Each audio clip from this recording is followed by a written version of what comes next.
Everybody makes a mistake once in a while. But I just can't be personally responsible. That's one of the weaknesses of a partnership, isn't it, Sid? Well, maybe you better incorporate the store. Incorporate? Yes. Incorporating would give you the big advantage of what you want right now. Limited liability. You start with a group of people who want to invest their money in a company. Then these people apply for a charter as a corporation. This government issues a charter to that corporation. Now that corporation operates legally as an individual person. It is not a group of people. It is under the law a legal person. Imperial Steel Incorporated has many of the legal rights of a person. It can buy and sell property. It can borrow money. It can sue in court and be sued. It carries on a business. Imperial Steel, along with thousands of other legal persons, is a part of our daily living. It is a member of our society.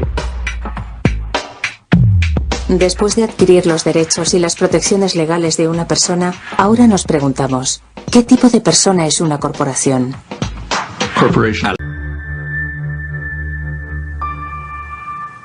Podemos empezar fijándonos en el surgimiento de la Edad Moderna con los primeros movimientos europeos de propiedad comunal de los siglos XIV, XV y XVI. La vida medieval era una forma de vida colectiva. Era brutal y desagradable, pero había un sentido de responsabilidad colectiva. La gente pertenecía a la tierra, y no era la tierra la que pertenecía a la gente. En este mundo europeo, la gente trabajaba la tierra de forma colectiva porque la veían como un bien común. Pertenecía a Dios y era administrada por la Iglesia, la aristocracia y los señores feudales como administradores de la creación de Dios. Con los Tudor de Inglaterra empezamos a ver emerger un fenómeno que era la parcelación de la propiedad en común, despojándose de su carácter público mediante leyes parlamentarias en Inglaterra y también en Europa con la propiedad privada. De modo que la tierra se convirtió en propiedad que se podía comprar y vender, creando de esta forma un mercado. Así que primero empezamos con las grandes masas de tierra del mundo que eran comunes y compartidas y las convertimos en propiedad privada. Después continuamos con los océanos, las grandes masas oceánicas comunes. Creamos leyes y regulaciones con las que los países podrían reclamar una determinada cantidad de agua junto a sus costas para explotarlas. En este siglo hemos continuado con el aire y lo hemos dividido en pasillos aéreos que se pueden comprar y vender para el tráfico de los aviones comerciales. Y por supuesto, el resto ya es historia.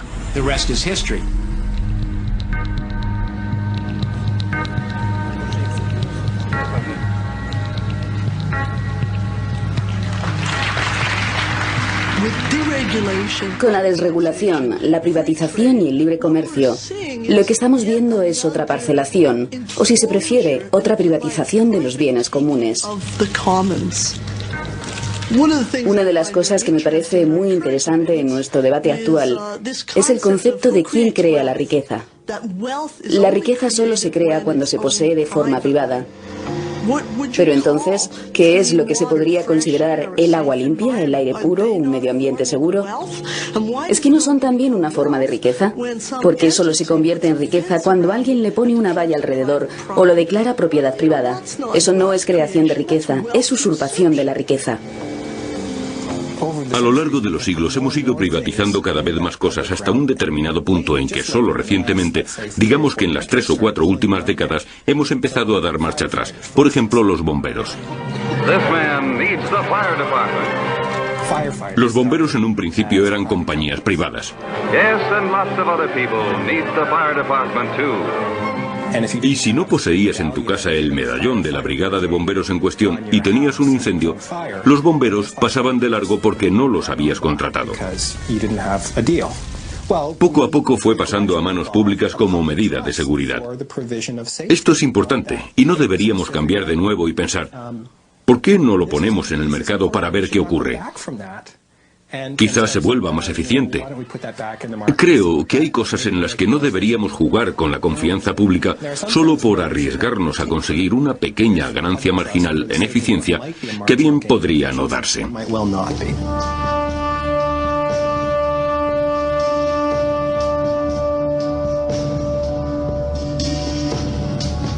La privatización no significa que tomes una institución pública y se la des a una buena persona.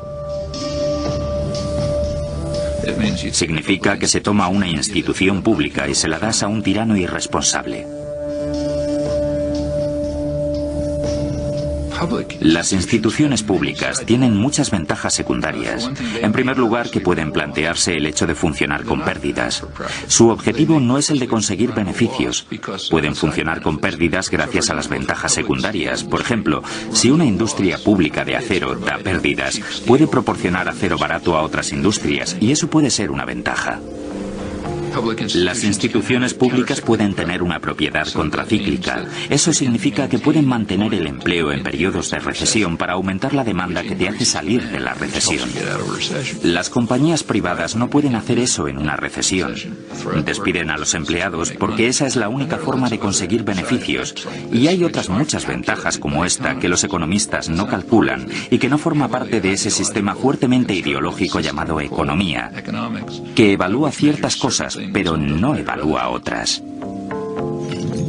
Every time a forest falls, the GNP goes up.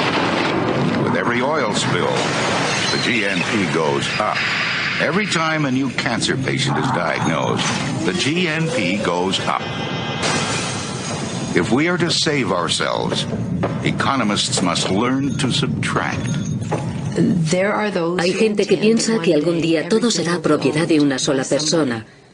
Y no hablamos solo de propiedades materiales, sino de derechos humanos, servicios humanos y esenciales para la vida.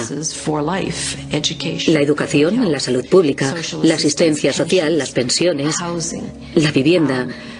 También estamos hablando de la supervivencia del planeta.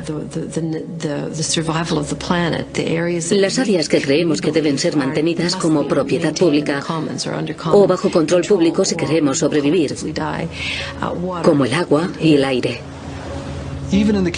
Incluso en el caso del aire, se ha comerciado con los permisos de contaminación. Aquí la idea es decir, miren, no podemos evitar arrojar dióxido de carbono, no podemos evitar arrojar óxidos de azufre, al menos no podemos evitarlo ahora mismo, de modo que estamos arrojando solo una cierta cantidad al medio ambiente. Entonces, digamos por ejemplo que la cantidad actual de óxidos de azufre es el límite, por lo que se crean permisos para arrojar esa cantidad, y se otorgan a la gente que está contaminando para permitirle que siga en funcionamiento. Así ya se paga un precio por contaminar el aire. ¿No sería maravilloso que existiera un precio de este tipo para todo? Parece que sea partidario de privatizar cada centímetro cuadrado del planeta. Por supuesto. Cada metro cúbico de aire, de agua. Suena disparatado decir que queremos que todo el universo, toda la Tierra sea propiedad privada. Eso no quiere decir que quiero que cualquiera sea propietario de este metro cuadrado, sino que los intereses, en ese sentido, sean propiedad de algún grupo o de algunas personas que tengan interés en mantenerlo. Y esa no es una idea tan descabellada. De hecho, creo que es la solución a muchos de esos problemas.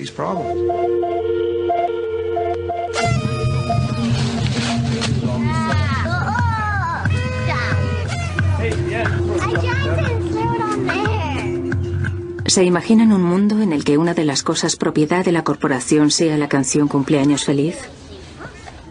De hecho, una filial de AOL Time Warner tiene los derechos de copyright.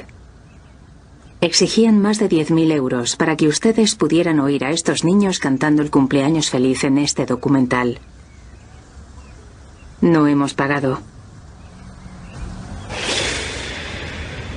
Hemos preferido utilizar el dinero para volar con nuestro equipo a Boston y Los Ángeles para mostrarles la siguiente historia. 5, 4, 3, 2, 1. Off into space.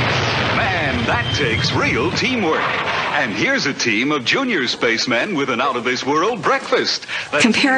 Si comparamos el marketing de antaño con el de hoy, es como comparar una escopeta de aire comprimido con una bomba inteligente.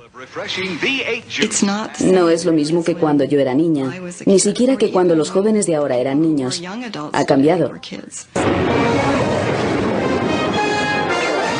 Es mucho más sofisticado y está mucho más extendido. No es que los productos en sí sean buenos o malos. Es la idea de manipulación de los niños para que compren los productos.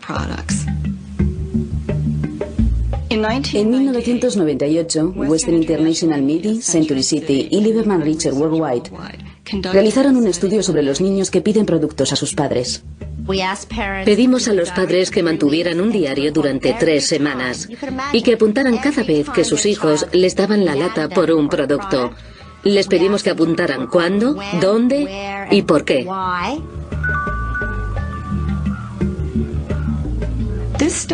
Este estudio no era para ayudar a los padres cuando sus hijos les dan la lata, sino para ayudar a las corporaciones a enseñar a los niños a dar la lata con más eficiencia. Después de ese periodo de 3 semanas, seguimos con una entrevista telefónica para averiguar qué es lo que les habían comprado, de forma que pudiéramos vincular una cosa a la otra, el dar la lata y la posterior compra. Entre un 20 y un 40% de las compras no se hubieran realizado a menos que el niño hubiera dado la lata a sus padres. Por ejemplo, encontramos que una 1/4 parte de todas las visitas a los parques de atracciones no se hubieran realizado de no haber insistido los niños a sus padres. 4 de cada 10 visitas a lugares como Chuck E. Cheese no se hubieran realizado, y cualquier padre podría entenderlo porque en ese lugar hay un ruido tremendo. Además, hay un montón de niños. ¿Quién querría pasar 2 horas allí? Pero si el niño te da la suficiente lata, acabarás yendo. Lo mismo hemos comprobado con las películas, con los vídeos y con la comida rápida. Tenemos que vencer esta barrera y que nos digan que no les gusta que sus hijos les den la lata. Esto es una actitud generalizada que suelen mantener, pero ello no significa que necesariamente tengan que obedecer al 100% de las ocasiones. Se puede manipular a los consumidores para que quieran y, por lo tanto, compren sus productos. Es un juego. Los niños no son pequeños adultos porque no tienen desarrollada la mente.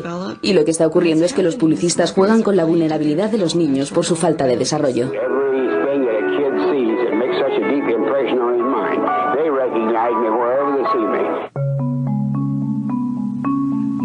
La publicidad a la que están expuestos los niños actualmente está apoyada en psicólogos y ampliada por la tecnología mediática de una forma que nadie pensaba que fuera posible.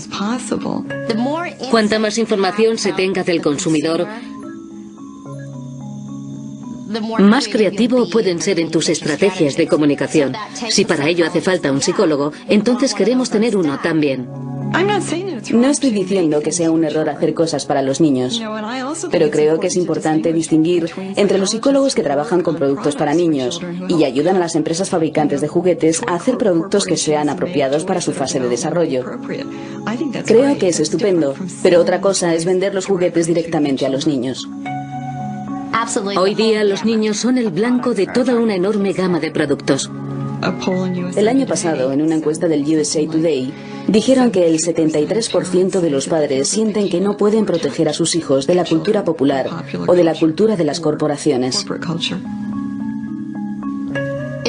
Initiative es enorme. Creo que en Estados Unidos hemos empleado unos 12.000 millones de euros en publicidad, de modo que se pone en la televisión, en la prensa, en carteles, en la radio. Somos los mayores compradores de publicidad y espacio en los Estados Unidos y en el mundo. Una familia no puede hacer frente a una industria que se gasta 12.000 millones de euros al año intentando ganarse a sus hijos. No puede. Son los consumidores del mañana, así que empiezan a tratar con ellos hoy. Siguen desarrollando la relación cuando son jóvenes y cuando son adultos ya los tienen ganados. A veces me preguntan, Lucy, ¿te parece esto ético? Porque básicamente estáis manipulando a esos niños. Pues bien, si es ético o no, no lo sé, pero nuestra función en Initiative es vender productos. Y si consigues vender los productos con una determinada creatividad y puesta en un cierto tipo de medio de comunicación, nosotros hemos hecho nuestro trabajo.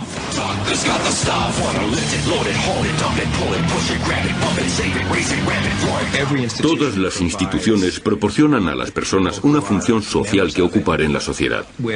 Normalmente, las instituciones más sonoras y con mayor poder determinarán esas funciones de alguna forma como si fueran virtudes. Así, las virtudes militares del coraje, el honor, la lealtad y el respeto a la autoridad, y un poco de crueldad y astucia, por ejemplo, se pueden proyectar como función que se puede ocupar como si fueras un buen soldado o un buen oficial.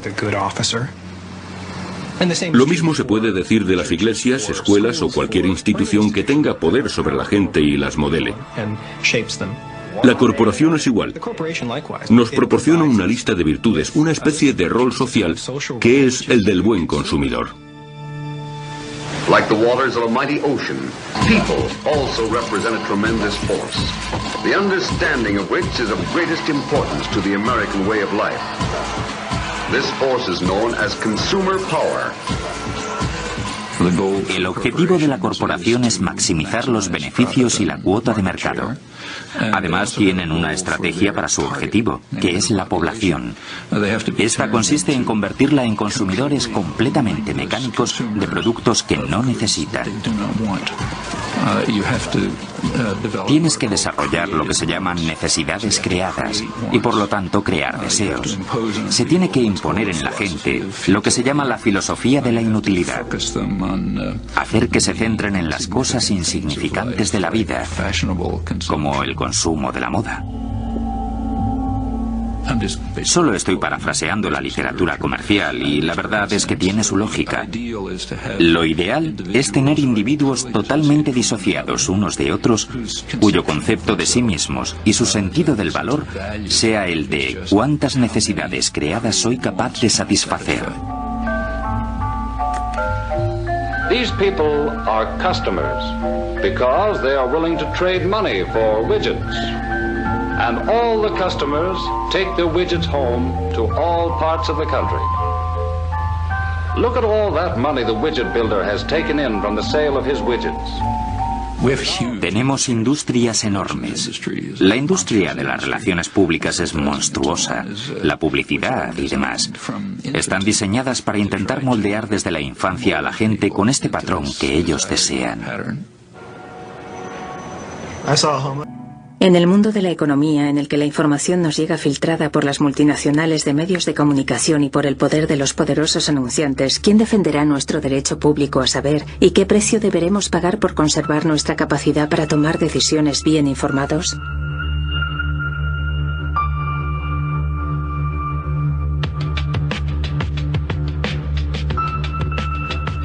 Lo que la Fox Television nos dijo es que íbamos a ser investigadores.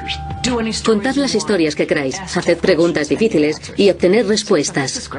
Así que pensamos, es un trabajo de ensueño. Lo primero que nos pidieron hacer no fue inventar una historia, sino rodar un vídeo promocional que se llamaba Los Investigadores.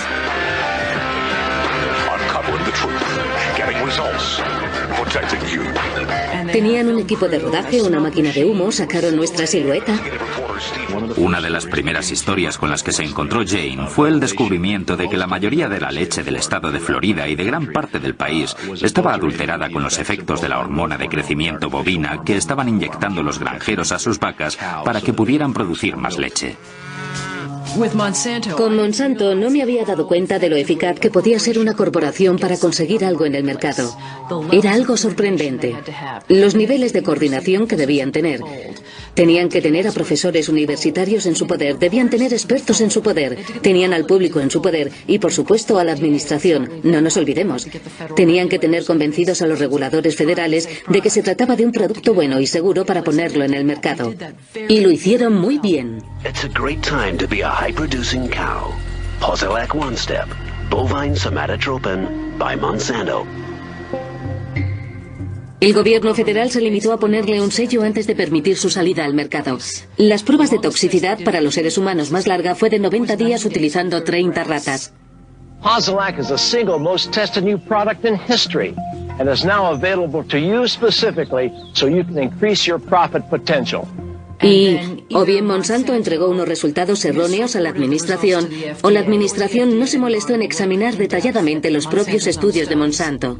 Los científicos del Departamento Canadiense de Salud examinaron detenidamente la hormona del crecimiento bovino y llegaron a conclusiones muy diferentes de sus homólogos en Estados Unidos. Monsanto's engineered growth hormone did not comply with safety requirements. It could be absorbed by the body and therefore did have implications for human health. Mysteriously, that conclusion was deleted from the final published version of their report. Sabían que había problemas, vieron que había serios problemas potenciales para la salud y por ello en Canadá se mantuvieron firmes y dijeron que no iban a aprobarlo porque no creían que fuera seguro. We have been pressured and coerced to pass drugs of questionable safety, including the RBST. I personally was very concerned that there's a very serious problem of secrecy, conspiracy, and things of that nature, and something needs to be done. El Departamento de Salud se encontraba expuesto. Tenían que dar una respuesta y tenían que encontrar alguna que fuera buena, pero no aprovecharon la oportunidad de retirar el producto del mercado y decir que necesitaban hacer lo que no habían hecho en un primer momento. No lo hicieron. Nosotros escribimos la historia, la teníamos preparada con una semana de antelación, habían comprado anuncios.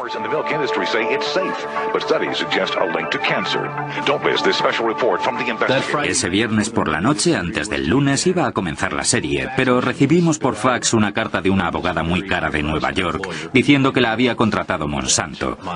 Contenía una serie de cosas que eran disparatadamente falsas, demostrablemente falsas. Pero si no conocías la historia y si no sabías lo que habíamos trabajado para producir la serie, aquello hubiera podido asustar al locutor o al director. Decidieron retirar la historia para volver a comprobarla. Pero la conclusión fue que no existían errores en esa historia. Se había escuchado a ambas partes y ambas partes habían tenido su oportunidad para hablar. Una semana después, Monsanto envió una segunda carta que contenía frases aún más fuertes. Decía que aquello tendría pésimas consecuencias para Fox News si la historia salía al aire en Florida. Y entonces les entró el pánico. Temían que les demandaran y, como averiguamos después, también tenían miedo de perder dinero en publicidad por todos los canales que poseía Rupert Murdoch. Era propietario de más canales de televisión que ningún otro grupo de Estados Unidos. 22 canales de televisión. Eso es mucho dinero en publicidad para Roundup, Aspartame y NutraSweet. Así que nos metimos en una batalla. La primera fue con el nuevo director general. Se llama Dave y era un vendedor. Te sacudía la mano y te decía, ¿cómo estás? Nos llamó arriba a su oficina y nos dijo, ¿qué dirías si acabo con esto? Si no lo difundimos. Nosotros le dijimos que no nos hacía mucha gracia. Entonces nos dijo, pues podría acabar con ello. Y nosotros, pues claro, eres el director y puedes hacer lo que quieras.